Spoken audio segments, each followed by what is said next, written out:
Need your daily fix on mixed martial arts? We're going to kind of recap Bellator 155 from UFC 198. Who's who? Kind of a controversial decision. And who's not? I couldn't figure out why, and then it hit me. Well, don't you fret, because Golden State Media Concepts got you covered. Get your daily dose of MMA podcasts. Everything from the UFC, Bellator Fighting Championships, Extreme Cage Fighting, Invicta Fighting Championships, and so much more. Join us as we talk about some of the biggest names in mixed martial arts. We've got you covered here on Golden State Media Concepts MMA Podcast.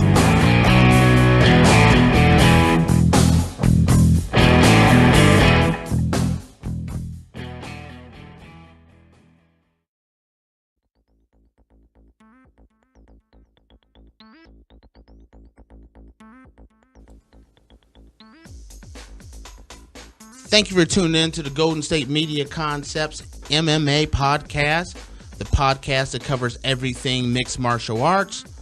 I'm your host, Tate, and I got my main sidekick back with me. That's my good buddy, William. How you doing there, William? I'm back. Excellent.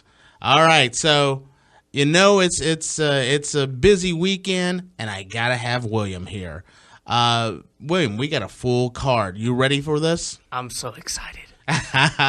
All right. So today, everyone, we're going to be covering, because it's a full weekend, we're going to be covering the main UFC event, which is UFC Fight Night 89. We're also going to talk a little bit about the World Series of Fighting event that's going to be on Friday, which is World Series of Fighting number 31.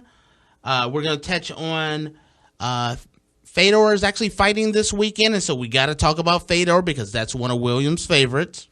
He's awesome.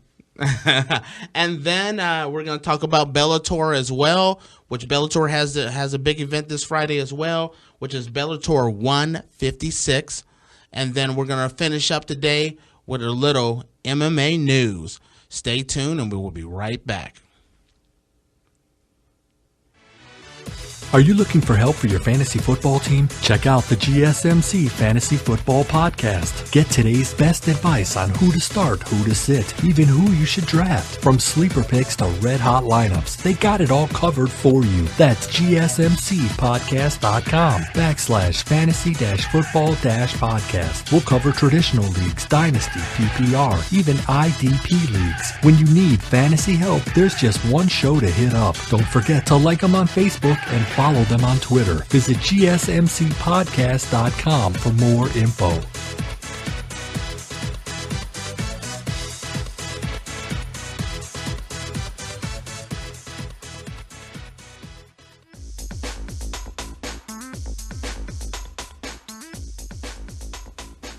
Okay, we're back, and we are set for a really jam-packed weekend, but it's going to start off with the crown jewel, UFC Fight Night 89, which in the main event, we got Roy MacDonald versus Stephen Wonderboy Thompson.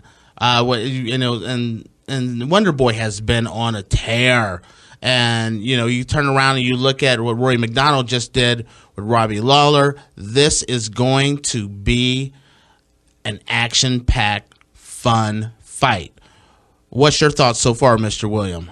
I thought that Stephen Thompson looked really good against Johnny Hendricks, and Rory's coming back off that devastating loss to Robbie Lawler, but I think he's got his head right, and I think he's going to bring it.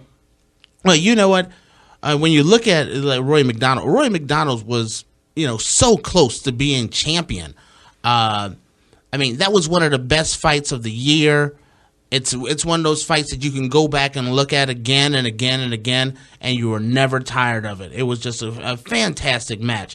And then you look at, that Johnny Hendricks Wonderboy fight, and I was utterly surprised at how easily he handled Johnny Hendricks. The great thing about Wonderboy Thompson is that he's been training his takedown defense, training with Chris Weidman, who's obviously a very grappler-heavy fighter. And when you bring in the fact that he had so much length against Johnny Hendricks, Hendricks just couldn't take it to the ground, and Stephen Thompson just took advantage of that. I agree. Great fight. But this card is going to be jam-packed. In the co-main event, you're going to have, the man who fights anytime, anywhere. I'm surprised he's not fighting in between fights, and that is the Cowboy, and he's fighting Patrick Cote. Oh wow, said that name wrong. Patrick Cote. And see, that's why I have William here. Patrick Cote is a really tough fighter, and Donald Cerrone is always in it to fight anytime, and he doesn't fear. He doesn't avoid anyone. Who do you think? I don't necessarily want your prediction right now, but what's your take on this fight? I'm really excited for it because you're going to see Donald Cerrone's debut at the welterweight division, and he lost his last fight to Rafael dos Anjos, but that he's been on a tear himself. So the thing about this fight is that Donald Cerrone just wants to start new, and he's fighting Patrick Cote, who's seen a resurgence in his career. I was really impressed with his fight with Josh Berkman. It was a stand-up affair, but it was really impressive. And, both of these guys are on the cusp of title contention. I know the welterweight division is really stacked, and there's a lot of people at the top, but they can make a name for themselves, and it's going to be very interesting to see who comes out on top. I agree. Are there any other fights that you're because we're gonna be covering all the main card fights, but just kind of starting out with, when you look at that UFC Fight Night card, what are some other fights that you're really looking forward to seeing? I'm extremely excited to see Valerie Letourneau and Joanne Calderwood face off in the first women's flyweight bout in the UFC. Valerie's coming off a loss to Joanna Jędrzejczyk, something that you shouldn't be sad about at all. She gave her toughest fight since Claudia Gadelha fought her. And Joanne Calderwood, both of these women are people that struggle to make the flyweight. To make the weight. Yeah, I understand what you're saying. Now, I agree with you on this. This is going to be an interesting fight. I'm excited about this fight as well because it marks the start of a new women's division. I know this is an experiment, but this is the perfect division to add in there because then there's not such a big gap where, there's Joanna and then there's this giant leap and then there's Miesha Tate's title. Now there's room, so there could be a couple of super fights where someone, if they're having a tough time, they can drop down in weight or go up in weight. It just makes the women's division that much stronger. And so I'm really looking forward to seeing how this goes. I think the UFC is making some really smart decisions on doing this. Yeah, and when you look at a weight-cutting perspective, people don't have to pigeonhole themselves to one division. There's leeway in there, and they can have their natural fight weight. Yes, I agree. It just makes everything about this is a good decision on the UFC side. Now, when we come back, we're going to start touching on some of the other cards, and then we'll roll back into the UFC Fight Night card, where we're actually going to be giving our predictions on who we think is going to win. We're going to hit some UFC news. Stay tuned. Tired of searching the vast jungle of podcasts? Now listen close and hear this out. There's a podcast network that covers just about everything that you've been searching. Hey! The Golden State Media Concepts Podcast Network is here. Nothing less than a podcast bliss with endless hours of podcast coverage. From news, sports, music, fashion, cooking, entertainment, fantasy, football, and so much more. So stop lurking around and go straight out to the Golden State Media Concepts Podcast Network. Guaranteed to fill that podcast itch. Whatever it may be. Visit us at www.gsmcpodcast.com. Follow us on Facebook and Twitter, and download us on iTunes, SoundCloud, and Google Play.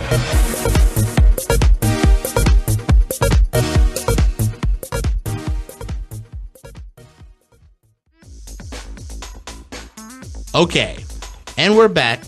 And, we were just kind of touching a little bit on the UFC Fight Night 89, but now we're going to talk about some of the other fights that are coming up that's going to be televised here on Friday.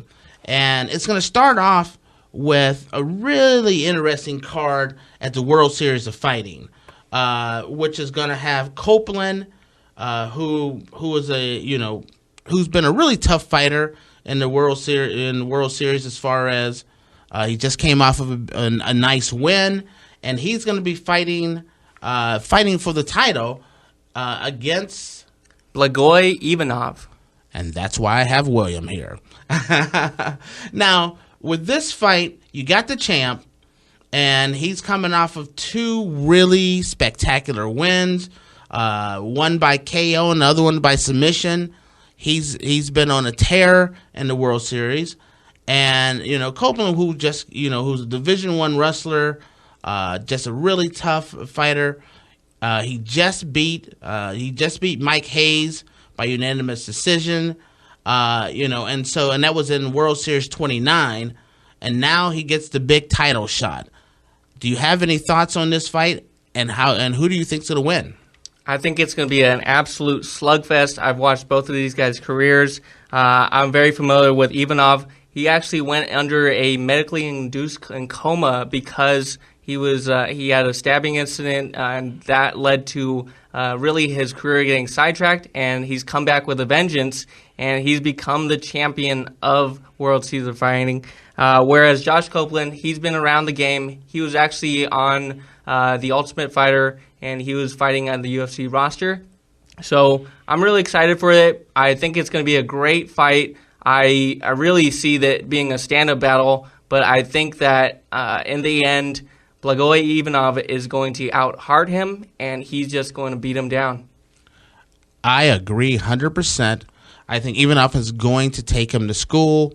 Copeland's a tough fighter, tough, gritty fighter, but I just don't see a scenario where Copeland actually takes home the belt. I have the champ winning. I got it by a second-round knockout. What about you?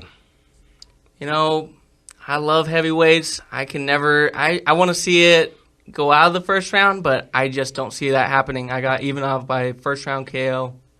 Wouldn't be a little bit shocked. All right, then we move after this, and the whole card is actually a pretty decent card. When you're looking at some MMA to look at this weekend, this is that weekend that you can really kick back and just really get a true feel of what the entire MMA landscape looks like. The fight that I'm looking forward to, and this is where William, I got to give William credit, and he's been on me forever. Get on the Fedor bandwagon. Get on the Fedor bandwagon. I'm really looking forward to watching Fedor fight this weekend, especially with the big news that just recently came out where this could be Fedor's last fight before he's after this fight. He is a free agent, and one of the things everyone's been wanting to see is him come to the UFC. And he was talking about the fact that this may be the situation that after this fight, he may come to the UFC. Give me your take, because I know he's one of your favorites. I've been watching Fedor's entire career, and at this point, it is a little bit late, my man Tate, to be joining that bandwagon. He's gone under some scrutiny for some of the losses that he's had late on in his career. Age has definitely, and Father Time is undefeated, as we all know. Age has definitely dampened his legacy, and the fact that back when he was really good, and honestly, he's one of the greatest fighters of all time ever. Back when he was in Pride, and back when he was fighting the top competition, when you're talking about Big Nogueira and all the different fighters out there, he was destroying them at their own game.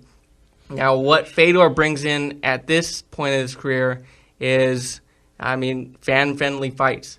When he gets into the UFC, anything can happen. We saw the career resurgence of Mark Hunt, and I'd love to see Fedor go through the same thing. Now, one thing I want to set the record straight for William is this. I am not jumping on the bandwagon. Not even a little bit. I'm just going to jump on the wagon just a little bit and go around the corner, just catching a quick ride. So that's all I'm doing. Yeah, I'm going to ride the bandwagon until it stops, but I hope he ends it off on a good note. This weekend, he's going to be fighting Fabio Maldonado. We all know him for his stint at the UFC. He's fought some big names there, whether it's Glover Teixeira and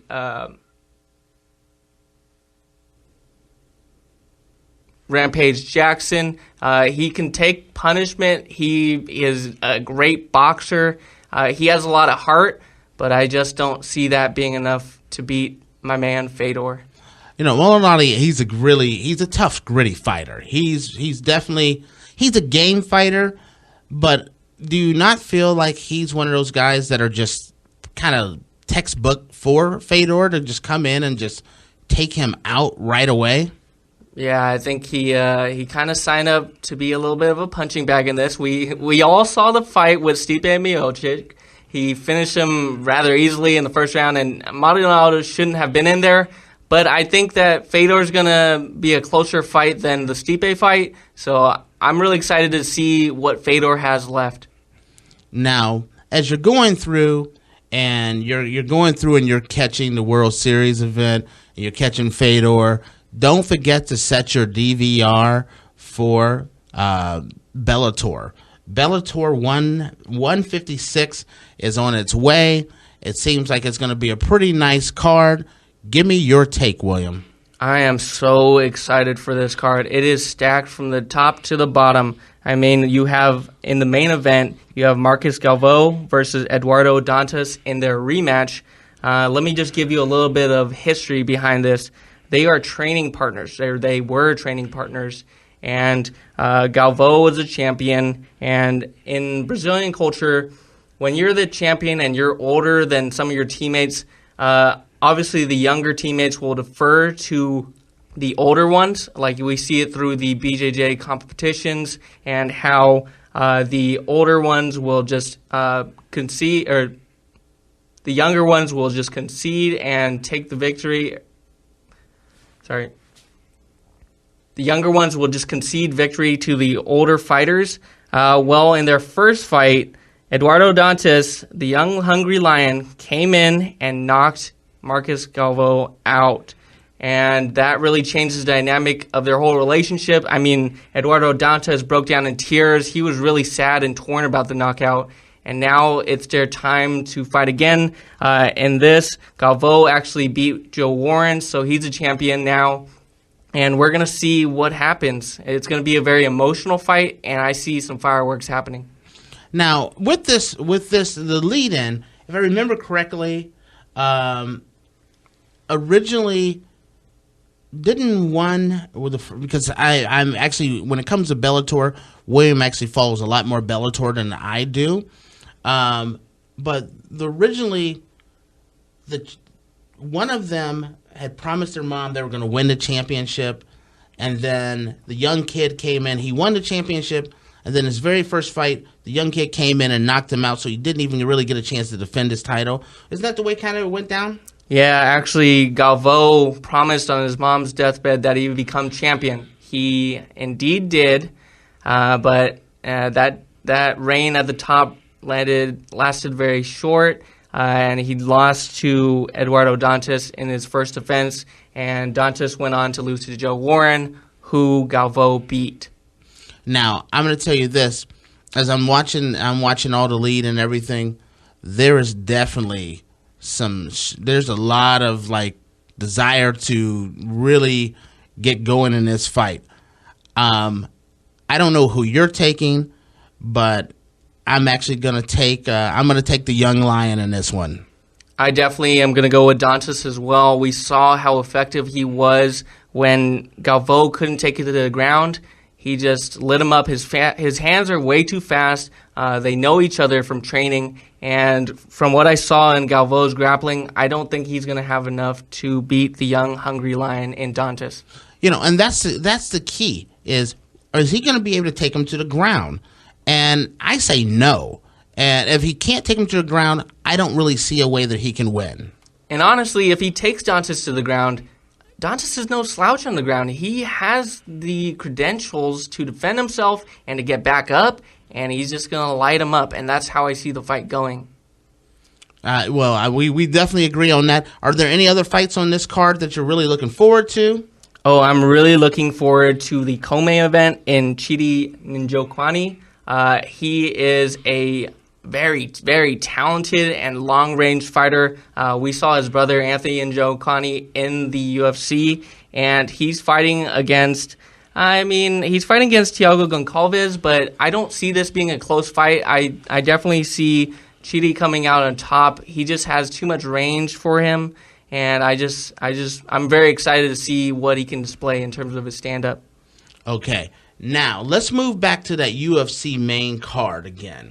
That's going to be coming up. That one's on Saturday. Now we're gonna go through. We're gonna give our predictions on how we think just the main event's gonna go. And let's see how we do this today. And William's been on a roll. Actually, we've both been on a pretty good roll as far as these fights go. I'm going to go through, I'm going to give you a breakdown. I'm going to go from the women's fight and then move it all the way through to the main event. So with Valerie Letourneau, Valerie's rolling in with a record of 8-4. She just came off of a title defense not title defense, but where she was trying to fight for the title with Joanna, but she didn't come through. But she put up a really great fight. I think, she's a really tough lady. And then you're going to look at, or are you going to take Caldwell? Because I'll take mine. I'll go first. I am taking Valerie. I got Valerie winning. I got Valerie winning impressively. I have the same pick. This is a huge step up in competition for Joanne Calderwood. Her last fight was against Courtney Casey. I watched that fight. I wasn't very impressed with the technique that she brought. Casey wasn't really prepared for her in terms of striking, but what Valerie brings to this is a whole nother level of Muay Thai and striking technique. She's going to overwhelm her, and that's how I see the fight going. I feel like it's going to be stoppage very early. Second round at latest, I believe. I'm going to say I agree with you big time on this one. I look at this and the fact that it's going to be in a little bit of a heavier weight class, which definitely benefits Valerie, and it's going to make Valerie a much stronger fighter. When you look at the fact that of Valerie's eight wins, 4 of them have been by knockout. And, I think tonight's going to be, Saturday, it's going to be the same thing, a knockout. I definitely agree. I'm super excited for this fight. I'm happy that they're going to be able to fight in their natural weight class. I think that they both strained themselves and their performances really suffered from that. So now we're going to see who comes out better and who's more fit to become the face of the women's flyweight division. It's kind of even hard to even say it because you're not even used to having it in the UFC. Yeah. All right, so we're going to go into the next event, which is Mercier, and he is going to be fighting Gautier. Okay, now with this fight, when I look around and I say, Gautier is a really tough fighter. He has a UFC record of 11-1, and then he's going to be going up against Mercier, got to keep those A's in there. Who's 8-2. Both fighters are really tough fighters. Mercier, though, one of the things when you look at his wins, he has 8 wins. 7 of them are by submission. He's a tactician. He can, at any point in time, he can make you tap. And I think that's what he's going to be able to do to Gautier. We're going to see in this fight a classic grappler versus striker fight. What I see is that Mercier is definitely more well-rounded, and I think he's going to be able to stand up to the point where he's going to lull Gautier into a sense of security, and once he does that, he's going to be able to take it to the ground, and Gautier is going to be tapping all night long. Finally, we get to determine which one's the better Frenchman, French Canadian or actually France? Because Mercier, he's from French Canada, and then Gautier is actually from France. So, that's just a little sidebar. That's kind of an interesting fact here. Maybe they'll talk trash in French. We'll see. That would be interesting. And can you really talk trash in French? And are you even offended?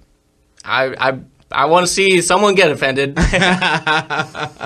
All right, so let's talk about the boss, Stephen Boss, or we're going to talk about O'Connell. In this fight, you're talking about two light heavyweights, who are trying to kind of make their way in the UFC. Is there anything that you're expecting? Anything special out of this fight? I see it being a very close stand-up battle. What I'm really most looking forward to is O'Connell's pre-weigh-in antics. He always brings something hilarious. I mean, he did rock, paper, scissors once. He cheered with the gentleman that he was going to be fighting. He shows a lot of great sportsmanship, and that's what I really like about O'Connell. As far as the fight goes, I definitely think it's going to be a very stand-up heavy battle. I think Boss has a lot of power, and we're going to be able to see that. I definitely think that he's probably going to rock O'Connell, and at some point, O'Connell's going down. In his last fight, O'Connell actually went down. He lost to Alir Atifi. It's hard to pronounce his name. He's a Swedish fighter. But Alir is a great fighter. I definitely think that this is a good step for O'Connell in terms of trying to get back into the right mindset and trying to get a W in his repertoire. But I don't think he's going to be able to stand with Steve's power. Now, O'Connell, who has, I believe he has 7 wins out of his last 9. So he's been trying to get back into things, but this is not his night. It's all about the boss. And the boss going on, I believe he has 8 wins by KO. He has 8 fights in a row that he's won. I just don't see it as a competitive fight. Momentum is an extremely powerful thing, and it leads to a lot of mental prowess for some of these fighters here, and Steve is rolling in with a lot of that inertia. He just knocked out James Tahuna, and I think he's going to be able to knock out Sean O'Connell as well. I'm putting that as my leg pipe lock of the week. KO first round, Boss. Ooh, I'll agree. All right, let's move on to the next fight here. Okay, and the next fight we got the Fighting Cowboy, Donald Cerrone versus, and it's Patrick Cote. I keep Cote. How do you see this going? And definitely another stand-up battle. We've seen that Patrick he's not afraid to stand up with anybody. I mean, he fought Anderson Silva for the title, and he brought it to him. The thing about him and his style is that he's definitely more of a counter striker. When he's really fighting well, he gets a little bit more aggressive, but it's hard to be a counter fighter against Donald Cerrone. I mean, you're going to see leg kicks, you're going to see the whole Muay Thai facet on hand. I think Donald wants to prove something. He's trying to make his name in the welterweight division. He didn't get the title in the the lightweight division. So what he's trying to do is just really rebound from that and really get that sour taste of defeat from his mouth. And I think he's going to be able to use his length against Patrick Cote. But in the past, we've also seen Donald Cerrone get lured into some stand-up battles and really some slugfest. I mean, we saw it on point in terms of his fight with Diaz. But I think that he's grown from that, and I think he's going to be able to use his length. I see him edging out a decision. He's going to start off slow, but that's just how Cowboy fights. I think it's going to be too much Donald Cerrone too often. Too many kicks, too many punches, too much activity. I got him winning a decision. I got him winning it just pretty much a shutout. I got him 3 rounds to none. I think Patrick's going to look really good in the first round. Everyone does really good against Cerrone in the first round because he's such a slow starter. But I think he's going to pick up the pace in the last two, and he's going to win a unanimous decision, 29-28.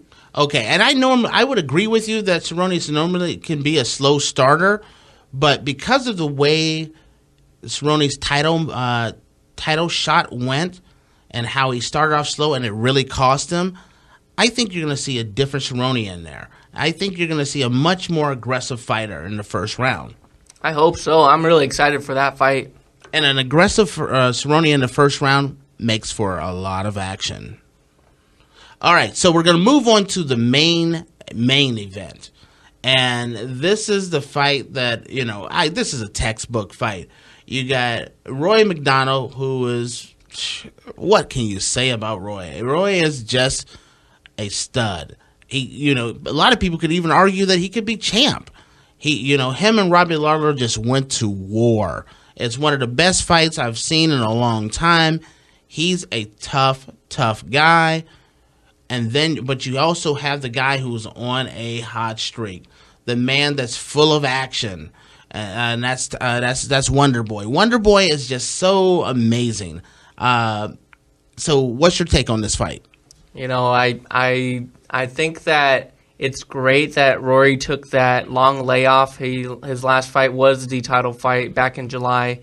I think that he's definitely the more well-rounded fighter, and I think he's going to be able to take it to the ground because his stand-up is to the point where it's above average, and he's going to be able to fluster Stephen Thompson. The thing about Thompson's last fight was the huge size advantage that he had over Hendricks, and he definitely doesn't have that with MacDonald. I mean, Rory's going to be able to pressure him. He's going to be able to pressure him in terms of on the ground as well as on the feet. So I definitely think that Rory's going to be able to take this if he fights smart, which has been an issue for him in the past. We all saw it in his first foray into contention when he fought Carlos Condit. He had that fight won. It's just got he wanted to face him in stand-up, and he paid for it dearly. And we saw the same thing with his Robbie Lawler fight. He was winning on the scorecards, but he doesn't turn away from a fight, and that's what makes him a very fan-favorite fighter and one of the very most dangerous in the welterweight division. Don't start stalling on me. Give me a winner. I have Roy MacDonald. You got Roy MacDonald winning, Roy MacDonald is just such a stud. He's such a beast. He's like I said, he just came off of one of the just best fights ever, and I'm not taking him. I'm taking Wonder Boy to win, and I'm actually going to give a little shocker. I got Wonder Boy winning by a KO. I could see it happening, but I don't see it happening if Roy fights his fight. So you don't think I'm absolutely crazy then? I can see where you're coming. I mean, Wonder Boy's looking great. It's kind of a recency bias because we've seen so much action from him in the recent dates where he's coming off these spectacular KOs. His karate is very fan-friendly. It makes for a beautiful display of stand-up. And I definitely think that he's a great stand-up fighter. I just don't think that his takedown defense is going to be enough to stop Rory from bringing it down there. I think he's going to get out-grappled. We saw in his fight with Matt Brown that he doesn't take pressure as well, especially from someone that's his size.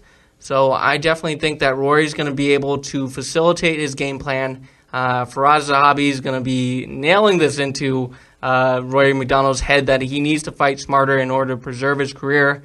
Obviously, Rory is a very, very emotional fighter, but I definitely think that he's going to be able to fight very tactically in this one. Okay, here's my take. Everything you're saying absolutely makes sense. Here's my reason why I'm taking Wonder Boy. With Roy, it's just he's had a long layoff, coming off of a loss, which was a very tough loss for him to handle. It's just heartbreaking loss. Taking extended time off, he's getting in the ring with a guy who there's not too many people that you've seen in the MMA ring that fights like Wonder Boy. Wonder Boy's a totally different style that I don't think he's going to be prepared for. And with that, that's why I have Wonder Boy winning, just because of the fact that a little ring rust and not having anyone else that you can actually see in the ring who is anything close to, Wonder Boy. I got an upset win here. By that same token, Wonder Boy hasn't trained with anybody in a long time. I mean, Chris Weidman's been out with injury. That's his main training partner, especially for Rory MacDonald.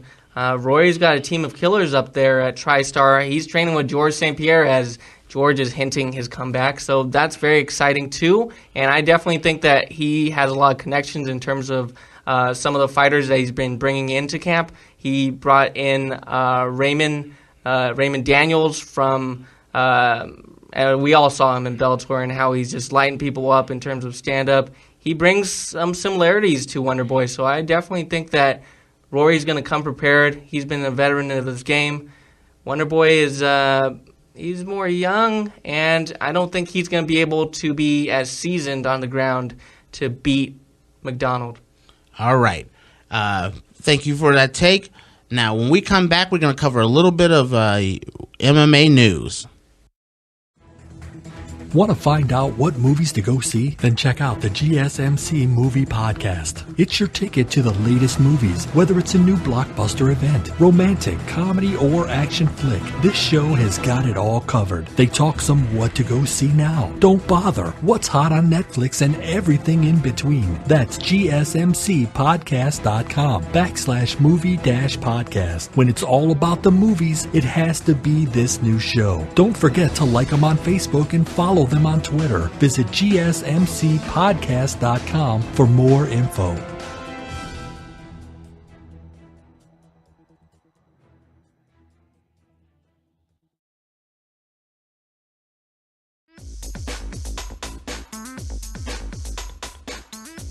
Okay, we're back. And, we've just been covering the UFC Fight Night main event, and we just gave our predictions on who we thought were going to win. William actually took Rory MacDonald. I took Stephen Wonderboy Thomas. And so we'll see how we turn out this weekend. Now we're going to talk about a little news, and we're going to go with the one that was announced a little earlier in last week, and that is about Anthony Pettis moving down in weight and going to try at a lower weight division. What's your thoughts on the decision of Anthony Pettis making that drop? I think it's a great move for his career. He needed something to rejuvenate him. In the past at lightweight, we've seen him get bullied by grapplers. We saw in the Eddie Alvarez fight, and most notably in the Rafael dos Anjos fight. I mean, he was just pressured against the cage, and he had no answer for their relentless attack. I definitely think that he has more of a power advantage in the featherweight division. It's just going to be a matter of how he's going to deal with the speed of everyone else and how they're going to be more on par with him. I agree. I think this was a really, really smart decision.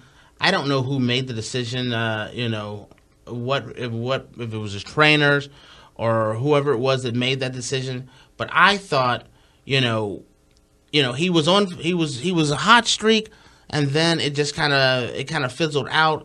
It was time for him to make a change.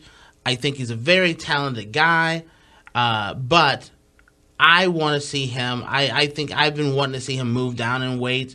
I think this will be a really good decision on his part. I think he can get back into the title picture because I think he can run off a few interesting wins and really get back and contention. He already has a fight lined up. It's against Charles Dubronx Oliveira. That's a great fight too. It's a very fan-friendly fight. I think it's going to be a great stand-up battle. I really see Anthony Pettis just really showing a spectacular knockout against Dubronx. I mean, Dubronx doesn't have the best chin out there, and I definitely think that Pettis is going to return to his ways that got him on those Wheatie boxes. And I think he's going to take it to him. Yeah, because I thought he kind of spiraled out of control after he lost his title. And, once he lost his title, he ran off a couple of losses in a row. Actually, I thought fights that he should not have lost. It's just people that I thought in a normal situation, he would have won. Just, I think mentally it was kind of, losing the title was just, I think, very devastating. I think going back down and getting him back into the picture in a division where he'll be the bigger, stronger guy, I think is such a good move.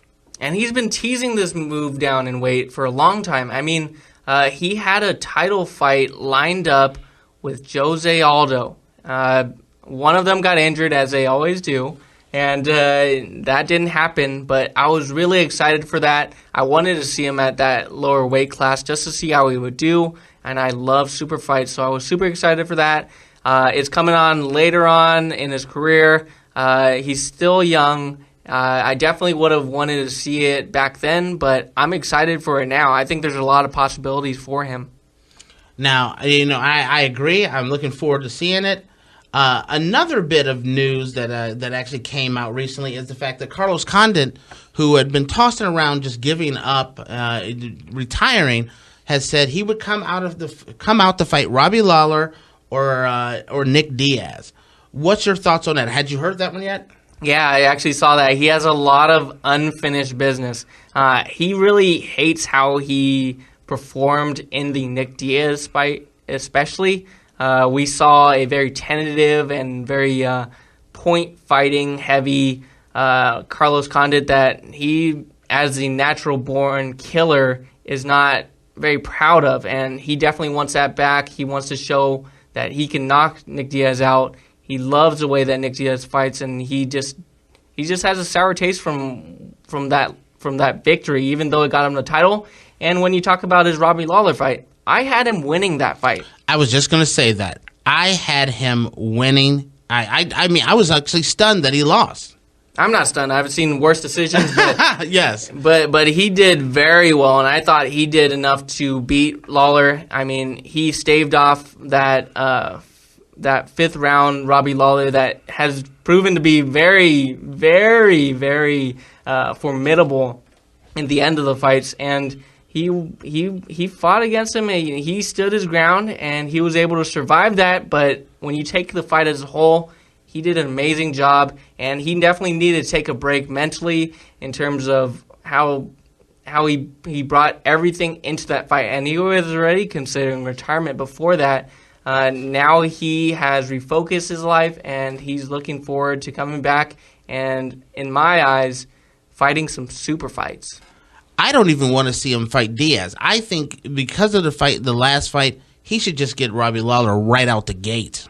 Yeah, a lot of people don't agree with Robbie Lawler facing Tyron Woodley at 201. I don't. I definitely. I've seen worse decisions. I've seen champions be able to dominate their foes and then have a decision after that. In that last fight, we didn't see that. I mean, it was a back-and-forth battle. It was very close. We both had Carlos winning, but I think he should have got an immediate title fight. I think the only thing that really stopped him was his desire to fight. I mean, I think he could have had it if he clamored for it more, but I don't think he was mentally ready for it. And now that he is, I'm excited to see what happens. Now, in the last bit of news we're going to talk about is the fact that the whole conversation about the UFC being up for sale again, has become, has heated up back up, and there's some reports that there's been more than one bid for the UFC for $4 billion. Now, before it was all the big talk about a $2 million offer, but now they're stating that there's actually two bids, minimum of two bids that are worth $4 billion, which is twice as much as Dana himself said. You can find $2 billion, he'll consider taking it. Well, how about $4 billion? These are some serious offers, and there's serious players in the game. I mean, one of the groups was actually a minority owner in one of the stakes was Bob Kraft from the New England Patriots. I mean, he's putting his name in that hat, and I definitely want to see what happens. I'm just scared as a fan. I mean, I'm a huge fan of the UFC. I'm a huge fan of what they've grown the sport into and their brand. I hope that if the UFC is sold in some way or another, Dana White has some part in it and he helps with the transition. But I'm very hesitant to see it sold. I I am terrified about this, because if there's a sale and it doesn't include Dana White as keep being the head of the UFC could change dramatically. And, and I just don't want to see the UFC turn, no offense to Bellator, but run a lot like Bellator. The UFC is perfect just the way it is. I don't want to see a huge change with the UFC. And I think Dana has done such a great job of keeping the UFC, just right where it needs to be. So I'm really concerned about this, because I don't, money talks, and some people are doing some loud talking. Yeah, I'm really against this, to be honest. I just love how everything has been going, but there are some factors that you have to consider that maybe the UFC has been thinking about this for a while. I mean, with the Reebok deal, trying to legitimize the sport even more so than it is, that looks good in the investors' eyes, and that's what has probably raised the valuation to $4 billion of the UFC. All right. Well, that concludes our program today. I'd like to thank my good friend William here for joining in. When we come back, we'll be checking out the results for some of these fights and seeing how we did this week. Thank you guys for tuning in. Remember to follow us at www.gsmcpodcast.com. You can always follow us on Facebook and Twitter. And with Facebook and Twitter, you are always welcome to send us a comment or some questions to myself or William, and we'll be happy to respond back to you. You can always download us on iTunes, Stitcher, SoundCloud, or Google Play. With that, good night, and see you at the fights.